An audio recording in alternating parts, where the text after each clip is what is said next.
Spirit of God, come down. Spirit of God, rain down.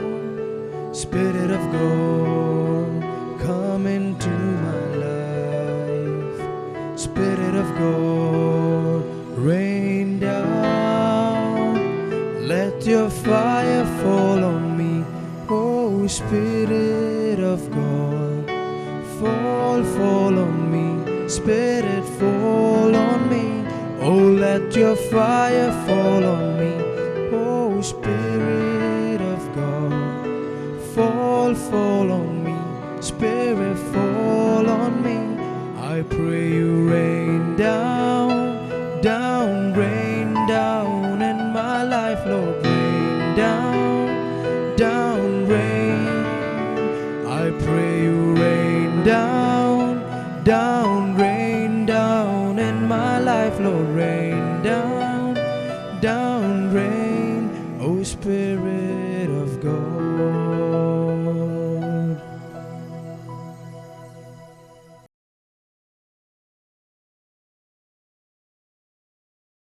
Dear friends, welcome to all of you. We have seen practically the important points treated in the first book of Chronicles. And we also analyzed the concept of priest and the duties of the priest and so on. We have already said that in the book of Chronicles, the temple and the priest and the cult become so prominent that even the Sinaitic covenant comes to be treated only as secondary to the Davidic dynastic promise. And this is based on David's desire to build the temple for the Lord. And hence we can say all the kings are evaluated in their relationship to the temple and the cult. And that is the way how the Judean kings come to be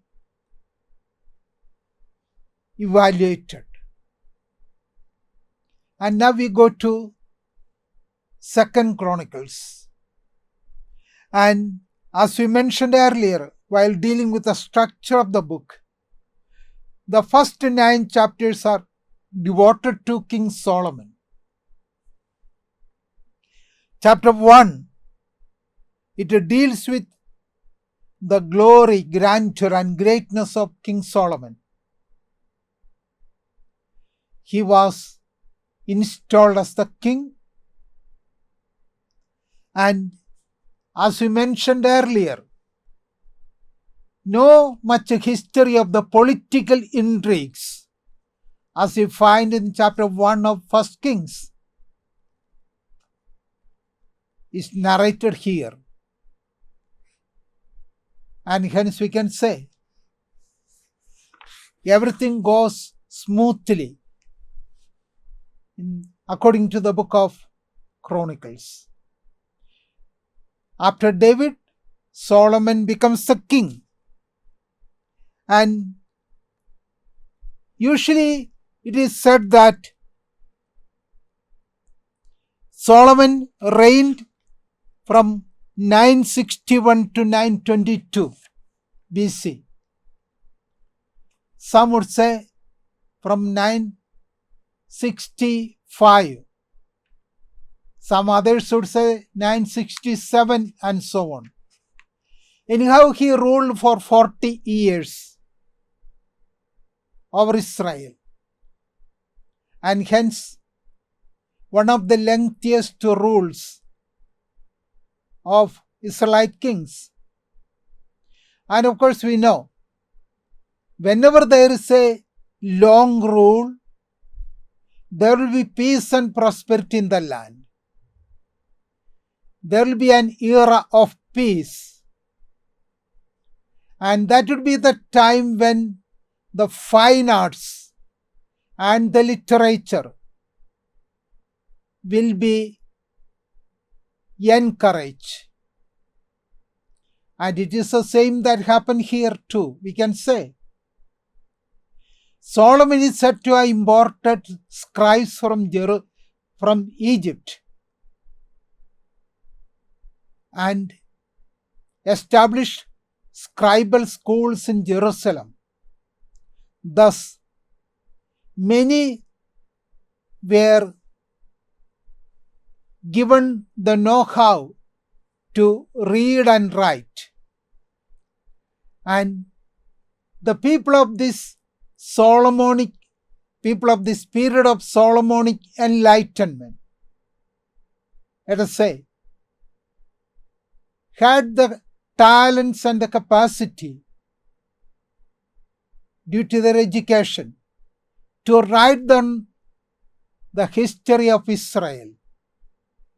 And naturally, they began to write the history of Israel from the period of Abraham.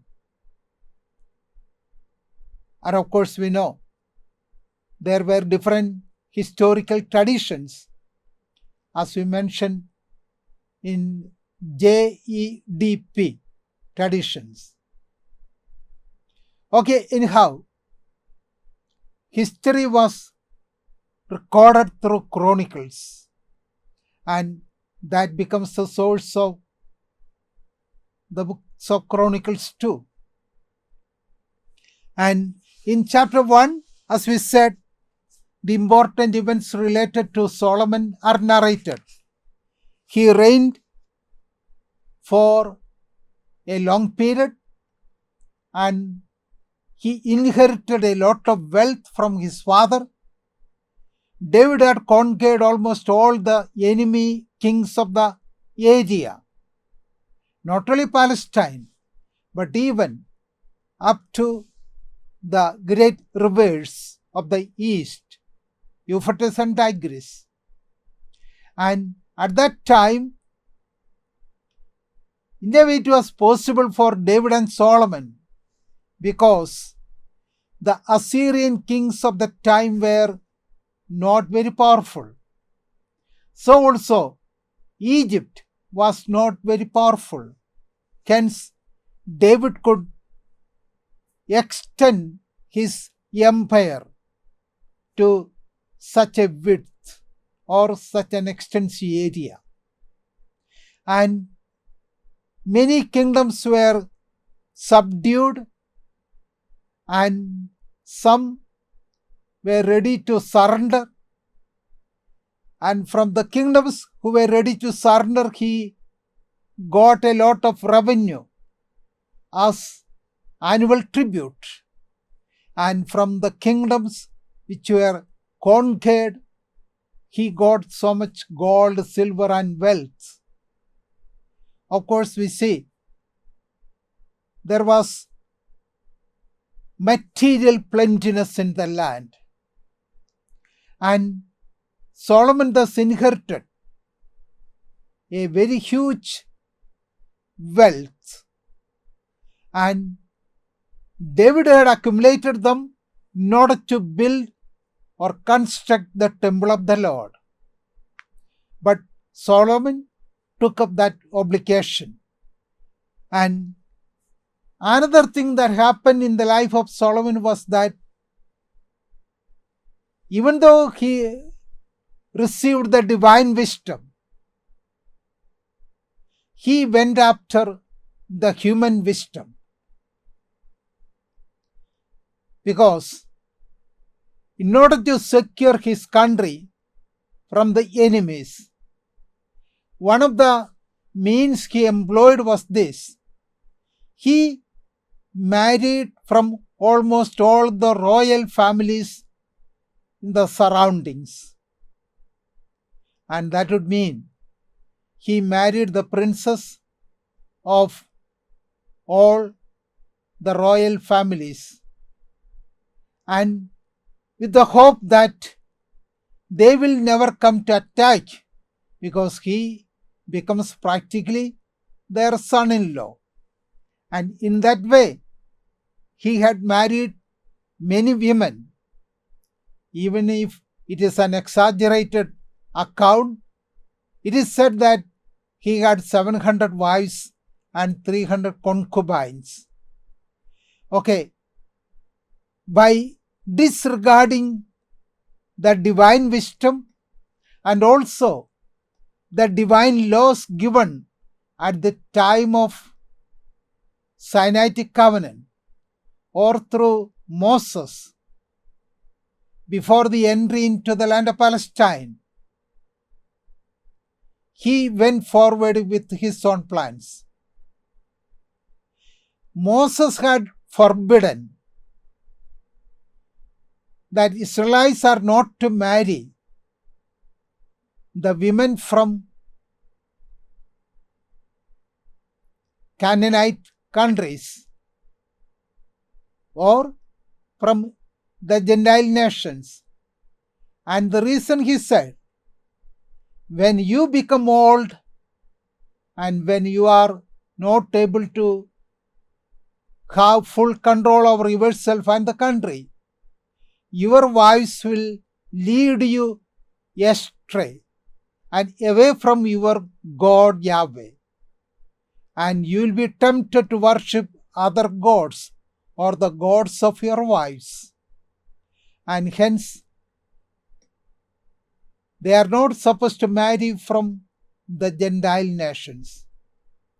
But this law was thoroughly neglected and disregarded by Solomon, and hence God was angry with him.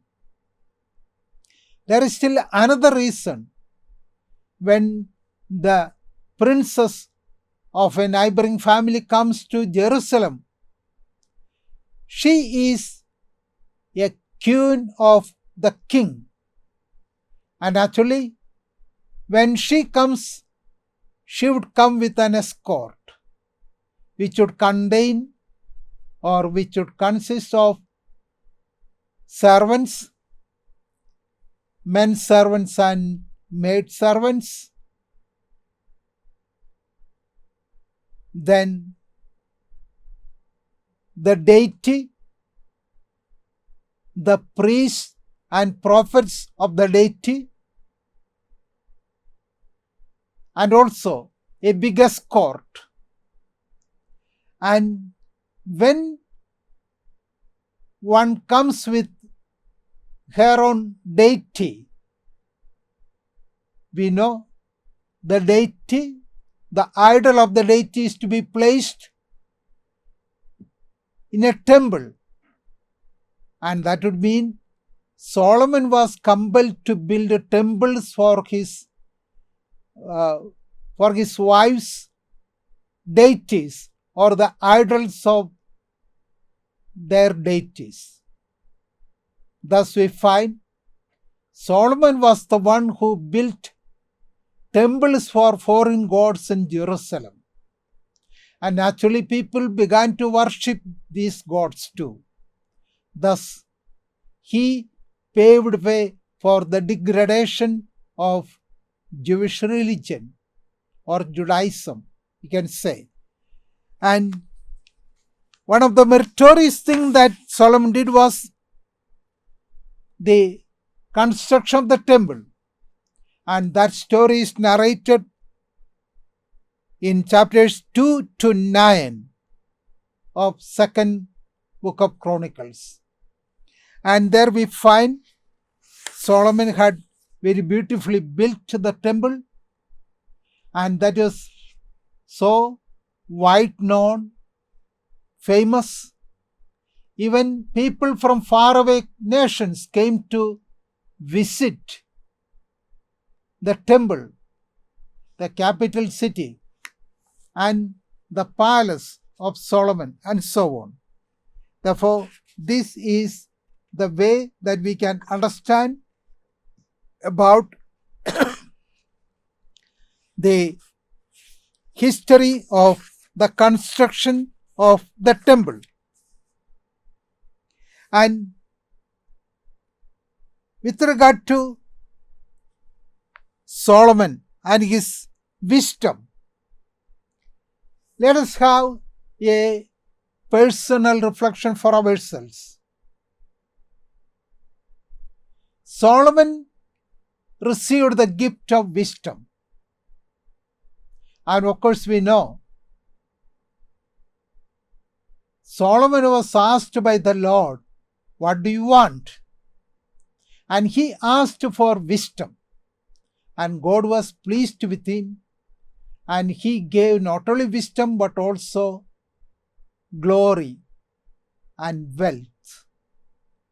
And therefore we see God blessed him abundantly. But he went beyond the limit permitted for him. And what is the real meaning of wisdom? Wisdom essentially means to live a good moral life, to live in conformity with God's instructions or laws called Torah. If one is ready to lead such a life, he'll be leading a life pleasing to the Lord, and the Lord will bless him or her. That is what is meant by abiding or living by the wisdom of God. And now the question for ourselves should be this: am I ready to abide by the divine laws given to me through the 10 Commandments, through the precepts of the church, and the good moral principles? And therefore, wisdom means to live a good moral life. Therefore, let us imbibe that message into our own lives. And in 2 Chronicles chapter 9, there is a description about the wealth of Solomon. Of course, Solomon knew that his wealth is meant for the construction of the temple. But after that, he went on constructing palaces for himself and queens, and the rights of the ordinary, poor, marginalized people were disregarded. In other words, we can say the social justice principles were violated, not adhered to. And Solomon was responsible for that. And it also gives an impetus to think of our concept of the wealth. What is wealth really? We consider it often as a fortune. Actually, we know what Jesus Christ taught us. Our wealth is in heaven. And what is the wealth? Our good words and deeds. And that is a way to accumulate treasures in heaven. But often we go after material wealth. And what is the result? When I die, or when you die, you are not going to carry, or I am not going to carry any of the wealth that I accumulated. I can carry no part of the wealth for which I earned for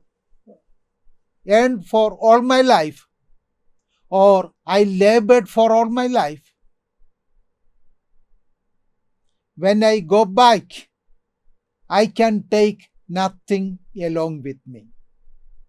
If I am really convinced of this great truth, then I will never become greedy, because I know what I accumulate today will have to be left back if I am to depart today itself.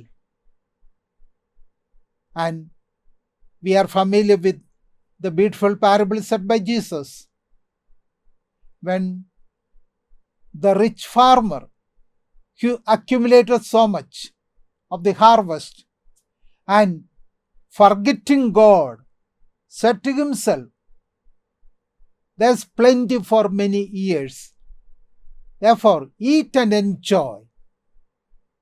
But he had no place for his God in his plan, and God intervenes. If I call you this night to come back to me, whose will all this be? It's a big question. For whom do I accumulate? And especially when I accumulate, forgetting the principles of social justice. Therefore, this is a very important question, and we should be ready to understand that we cannot take our wealth with us, and hence we should be aware of what Christ reminded us. We cannot serve both God and mammon or wealth. Therefore, this is a very beautiful insight with regard to the use of wealth. And in chapter 12, Rehoboam, the son of Solomon, becomes a king. And in chapter 10, we will find the country gets divided into north and south. We already narrated the story when we dealt with the story of the kings. And the Judean kings, their story is narrated, and it begins with Rehoboam, son of Solomon. But when he received the kingship, he was not ready to accept God and his law. Since he was not ready to abide by God's law, he was punished. And the punishment, the kingdom was divided into two. And the northern kingdom, which consisted of 10 tribes of Israel, and Judah, the only tribe, belonged to Rehoboam. Of course, the Levites, they were concerned with the temple, and hence they stood together with Rehoboam. Thus we find 2 tribes against 10 tribes. And now we find almost always there was a Cold War atmosphere that existed between Judah and Israel. Often they fought with one another, and often they had to suffer a lot, but never they gave away, or never they departed from their way of conflicts. Therefore, that is what we can see. And in 2 Chronicles 15, we find the conversion, the teaching on conversion. There we can see the genuine conversion. It is returning to Yahweh, to make a U-turn, and it is also turning from idols to Yahweh worship. And once we are converted, if it is a genuine conversion, we can say it is a lifelong conversion, because I remain converted, oriented to God and His law all throughout my life. And that is the meaning of genuine conversion. And this is the model of conversion that we see in David, for example. And in chapter 29, again we find there's a cleansing of the temple at the time of King Hezekiah, and also at the time of King Josiah. Okay, this gives some practical insight for our own life. Our life is like a building or a temple.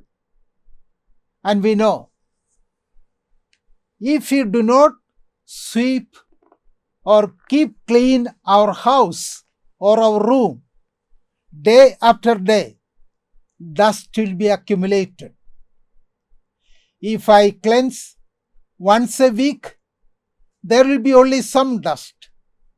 But if I choose to cleanse my room only once in a month, there will be a lot of dust. Not only dust, cobwebs here and there, in the corners, and so on. And if I am reluctant to cleanse my room, even within months, it will be a terrifying situation, we can say. And if I do not cleanse my room or house even once in a year, think of the terrible situation. And therefore we have to ask ourselves, what do I need now? Do I need a simple cleansing or a thorough cleansing? Let us think of that. And in chapter 31 we find offerings to be made to the Lord.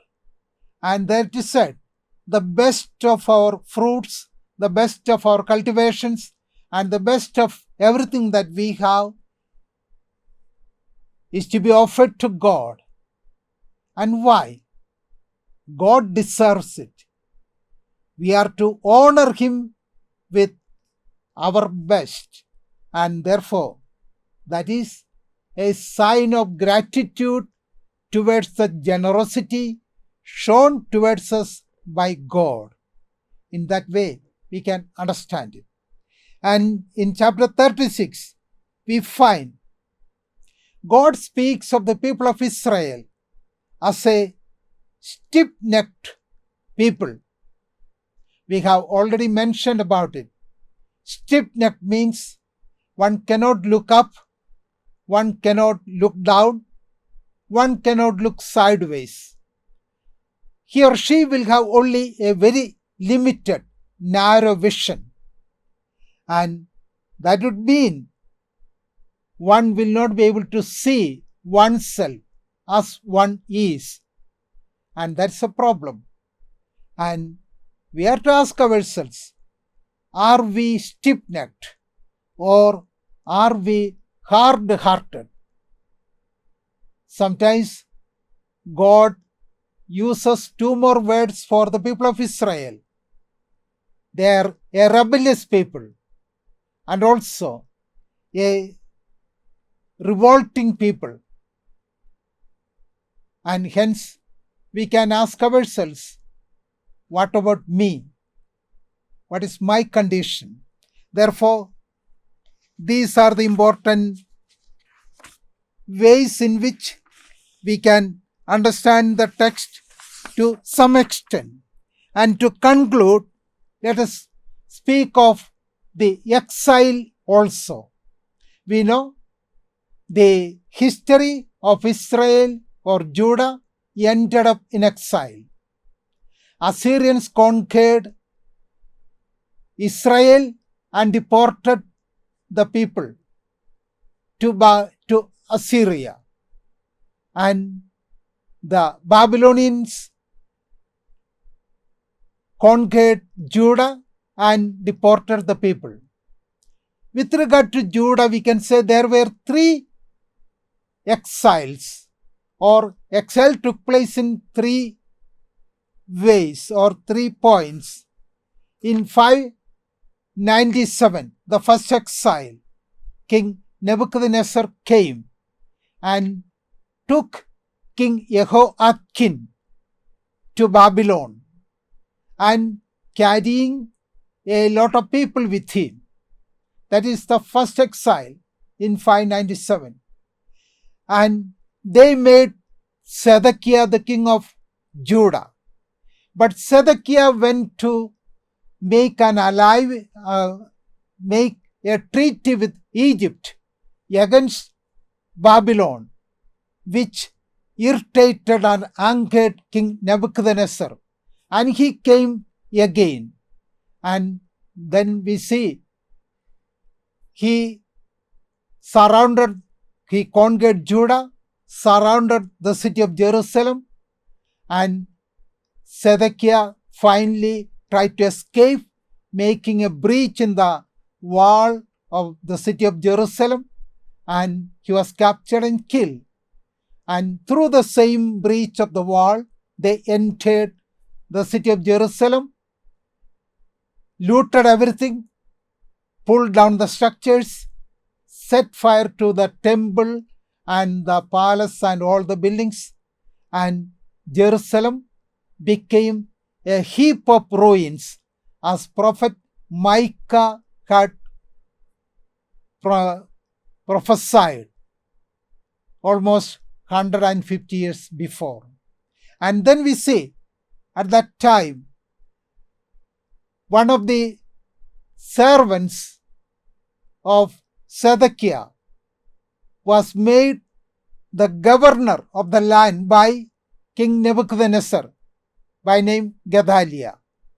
And he ruled for 4 years. And some people who were against the Babylonians killed Gedaliah. And this irritated King of Babylon. And he came again. And thus we find in 582, he came and captured the entire Judah and deported the remaining people to Babylon. Thus we see 3 phases of the exile for Judahites. And now we see the people ended up in exile in Judah. And what was the reason? Only reason is their infidelity to Yahweh and His laws. And now, is there a salvation from this? And that story is also narrated, we find, in 561. The king died. When he died, Evil-Merodach became the king, and he freed King Jehoiakim from the prison. And that story is referred to in the last chapter of 2nd book of Kings, and also here. And now we find the last king of Babylon, Nabonidus, was conquered by Cyrus in 539. And in 538, the edict of Cyrus allowing the people to return to Jerusalem was given, and following which in 537 many of the exiles returned to Jerusalem. Therefore, that story is narrated here. Therefore, Cyrus is presented here as a son of God who puts into practice, or who really actualizes or realizes God's plan of salvation for the people of Judah. And hence we can say this is a story narrated in the books of Chronicles, and they end with the Edict of Cyrus. And in nutshell we can say God chose the people of Israel, blessed them in manifold ways, but they were not faithful to him, and he decided to punish them, and it was to make them return, come back. But they did not do it all on a sudden, and when they were ready to be repentant, God made them come back or allowed them to return to Jerusalem, and now a new history of the kingdom of Judah begins. And the author wants to show that the history narrated in the books of Chronicles narrate the continuity of the pre-exilic Judaism and the post-exilic Judaism. And the last verses of the Chronicles are directly followed by the first verses of book of Ezra. Thus, there's a continuity that is established there. And therefore, we can say the only way to exist as God's people is to hold on to God's law and abide by God's guidance. Then everything will be safe. Therefore, the book of Chronicles is ultimately a call to be faithful, to have fidelity to Yahweh, and Yahweh will bless us. Okay, therefore, this is the sum and substance of the books of Chronicles. Okay, now we will go to reflect on the books of Ezra and Nehemiah, and that we will do in the coming sessions. Okay, thank you. Almighty God, we thank you for inspiring us to read your scriptures and to meditate upon them day and night. Relying on all your promises, we humbly implore that the words of scripture may also be not just signs on a page, but channels of grace into our hearts. Amen.